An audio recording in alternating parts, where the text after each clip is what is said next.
Hi everyone, I wanted to send out some information prior to our next board meeting. This is an analysis that I did based on our Park Stockdale Reserve study. I have put out the information in a few different ways. Hopefully people have had a chance to look at the spreadsheets that I've made. If not, I wanted to walk through this slideshow. So hopefully we can help everybody understand the position that we're in currently, and so maybe that will help us make better decisions as we move forward. So all of this information is based on our 2022 reserve study. It's not the newest study, but it's the only one that we have right now. So Walla is working on the next one that was done this summer, but it hasn't been published yet. So we're just gonna have to go off of those 2022 values. One thing that we found is that the values tend to be very low for what we're working on, even if we adjust for inflation over those last few years since 2022.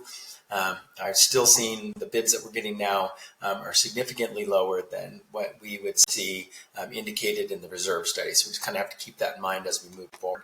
The big idea is, what is a reserve study? So this is a planning document. It's kind of the best information that we have. We meet Walla on site, and they're a company that does these kind of things. They walk through all of our facilities.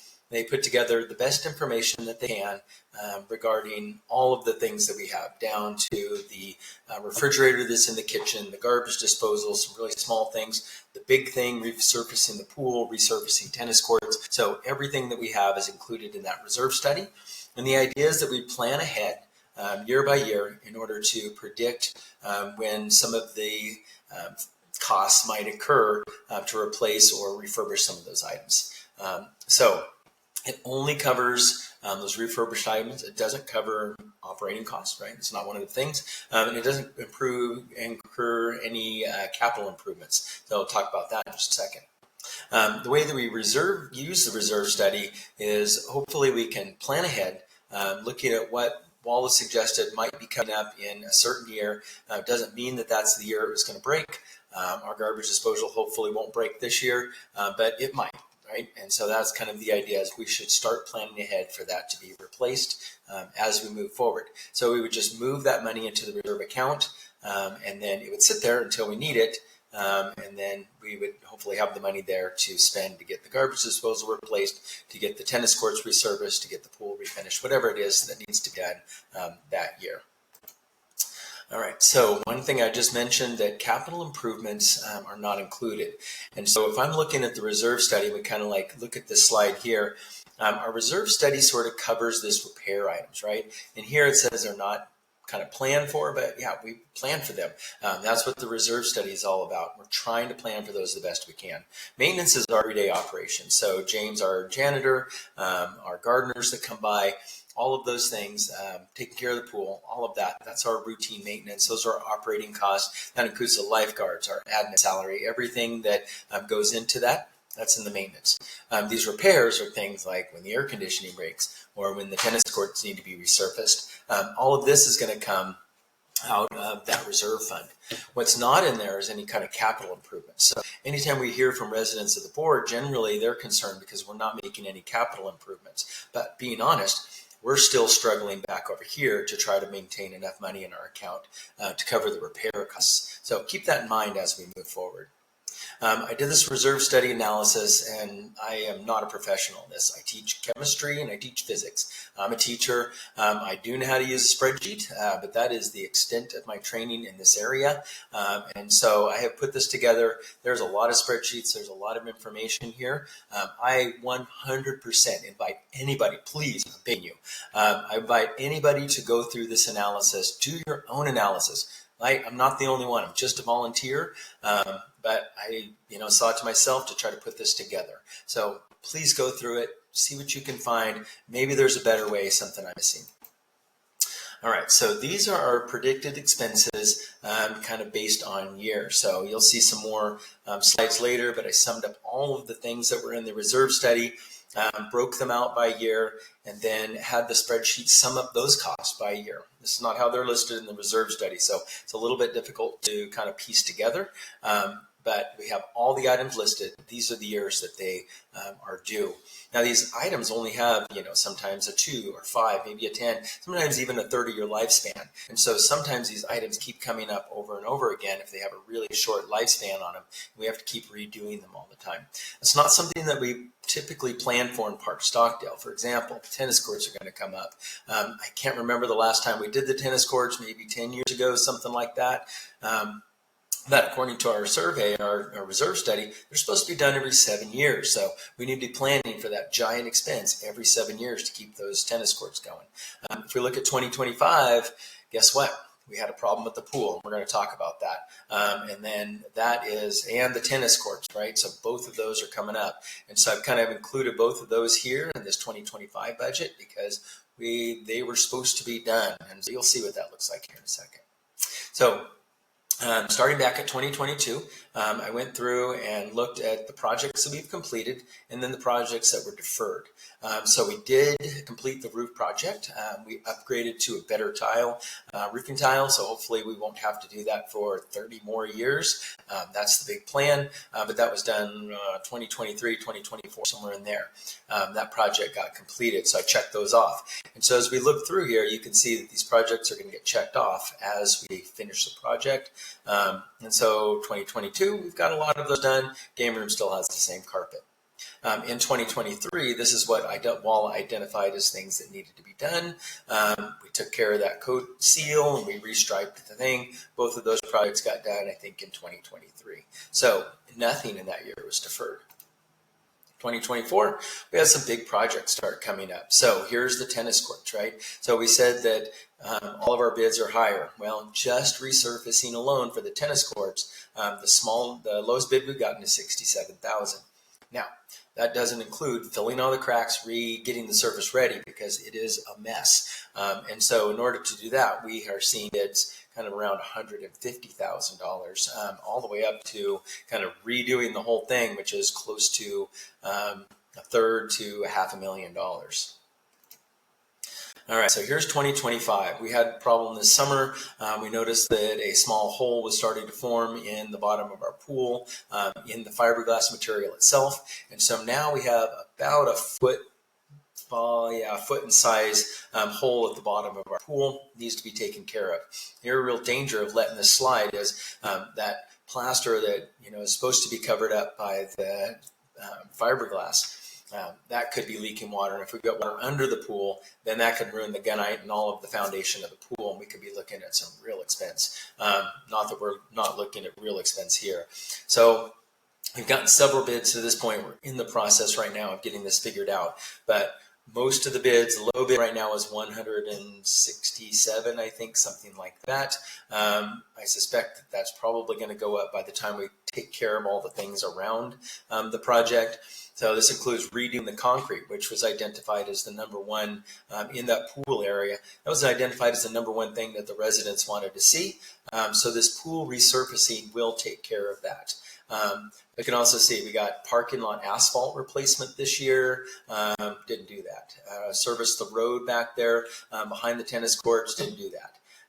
Recreation, we're supposed to be spending money to fix that up. Didn't do that. Linoleum, didn't do that, right? We have a lot of things that we didn't do. We did add some surveillance system, so we redid the surveillance system. The old one really wasn't working at all. Maybe one camera was, not sure. So we have cameras now in several different places. That's been taken care of. So if you see, all these projects, we took care of the surveillance system, so that defers like $300,000. That doesn't mean we have to do all these projects at once, but we have some kind of serious things sitting here that need to be done. And then things pop up like, hey, the air conditioning, we should start saving to replace it at this point in time, or some major repairs. We had some small repairs this summer, but we should probably start thinking about saving for major repairs or replacement on those air conditionings. And that's what the reserve study is all about, is putting aside the money. Right now, don't have that kind of money. Here's 2026. Not as many things like 2025 is where all these things seem to stack up. The pool really should be down the road at like 2032, but with a hole in it, there's nothing we can do but move it up to this year. 2027, lots of small items. You guys can look through these later. All right. So one of the big things that people identified in our area is, hey, we would like to see some new playground equipment. I'd love to see some new playground equipment. Um, in the Wallace study, the reserve study, they have $51,000 adjusted for inflation in the reserve study for that. That price is probably about 60% too low. What we're really seeing is maybe around $100,000 to replace the equipment that we had. So I don't know if the Walla number just is kind of a fix the slides and replace maybe the tubes and slides and stuff, stick with the same equipment, but to get a whole new system out there is quite a bit of money. So we need to be thinking about those kind of things. All right, so I can go on. I think you've probably seen enough year by year business. Here's the deal. From here, we need to try to figure out what can we do about making a budget that will fit this, right? For the last couple of years, we have deferred on increasing the dues, which was kind of fine at the time, but we also deferred on the project. So we knew about the tennis court project for a long time now, and we just keep hitting that defer button because honestly, there hasn't been that kind of money in the account. We're getting close, to be honest with you. And if the pool didn't pop up, we were going to be able to finish the tennis courts this fall. So here's our current kind of budget based on inflation, right? So I have kind of made some assumptions in a few places, but here's what we're basically looking at year by year. And what I did do is I moved, most of the money is still sitting in the checking account if you looked at our account balances, but for the sake of this study, this analysis, I moved everything but about 10% of our operating budget over into the reserve account. All right, it's not really there, but it's fine. And so what does that look like? Well, right now we have about $27,000 and maybe $85,000 in reserve account. I think based on the expenses for the rest of the year, we could probably get up to, honestly, $150,000 of cash that we could come up with. We do have some expenses that still are needing to get finished out for the year. So I don't know that exactly. And then money will still be coming in. Our expensive time, which is when the lifeguards are there and running the pool all the time, that is obviously coming to a close for this season. And so hopefully we can start building up a little bit more money so we can take care of some of these projects. But if you notice, if we do the pool, that puts us in the hole. This is just doing the pool, nothing else, right? That puts us in the hole of about $55,000. So maybe we have enough money. If we move things around, we could cover that, get us to zero. I don't know. But then you add the tennis courts onto it next year, and boom, we're at negative $143,000. I know we don't have that kind of money to cover it. So we're going to have to do something. And this includes increasing the dues at 20%. So that would get us up from $36 to $43. Maybe that makes sense, right? Hopefully it does to everybody, that we see these kind of bills out here and we have to cover them somehow. But even at the max that we can raise it, which is 20%, that's not going to do it. So unfortunately, we have to think about some other things. Now, you'll notice here the $27,000, that just kind of stays the same the whole time. It's just an artifact of the spreadsheet. So I told the spreadsheet anything that we have that is over the $27,000, we're going to move that into the reserve fund because that's where the bulk of our expenses should be paid for. And so again, that $27,000 just represents like 10% of that annual operating budget. And here we go. Here's our numbers, right? So blown up. Here's 2024, right? 55,000 in 2025 would be negative. That's assuming we do the pool. And then, it just keeps going down. Now, I did do one thing that I don't have on the slide here. I've kind of reorganized all of the reserve study things and deferred anything that I don't think, I deferred everything that I think we can get way with. Tennis courts and pool still on the list, and then everything kind of associated with them. So if it was cheaper to do the project, like lump these things together, because Walla breaks them out into separate components. If it was cheaper to sort of like leave them together as we do the project, or made more sense, I tried to leave them together. I mean, obviously when the board gets down to deciding, we would have to decide that final piece. But for the sake of this budget, everything has been deferred the best I can. This is as cheap as we can get by, according to my analysis, best we can do. So What do I think needs to happen? In the Waller report, he suggested that we do a one-time emergency assessment, and that was supposed to be done in 2024. We obviously deferred a lot of the projects, and so therefore it wasn't needed, but those things are really coming due. And so if we were to do a $250 per home assessment in 2026, well, that gets us up to the positive, and then we can build from there. So where does not do for us yet? If we were thinking about this, well, we're going to increase the dues a little bit, and then maybe increase the dues again so that it keeps us positive. Because one direction that I would like to go, I don't know about you, but I would like to see some capital improvements in addition to just maintaining Park Stockdale. Because ultimately what's happening is we're kind of maintaining it, but when it comes down to maintain something that's costs a lot of money or just get rid of the amenity, the board's making the decision to get rid of the amenity sometimes. So we're kind of like going downhill slightly in terms of our level of amenities that we have in our area. And so we're just kind of maintaining. Some of these things need to be redone. That's not part of the maintenance schedule. It's not part of this reserve study schedule. Those would be capital improvements. And I'd like to start saving for some of these capital improvements down the way.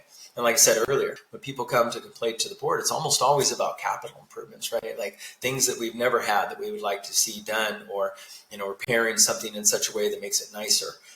We've had people ask about the surface of the basketball court. Well, it's not a thing, right? It's not on the reserve study. The surface of the basketball court is what it is. It's been concrete forever. And so if we wanted to improve that, then, it would cost extra money. That would be a capital improvement. Maybe some of the volleyball courts, or, adding to the pavilion, something like that. Those would all be capital improvements. And I'd love to see that for our neighborhood. We've been around since the 60s, and it's virtually the same. I could see us bring value to our homes by slowly incorporating more value into our Park Stockdale area. There's studies out there that show that helps improve the value of our homes. Anyways, so please come to the board meeting. I'll present this same slideshow there, and then hopefully we can answer questions at that time, but I just wanted to get this out here. So maybe you could review it first, come to the board meeting with some great questions. Thanks. Have a great day.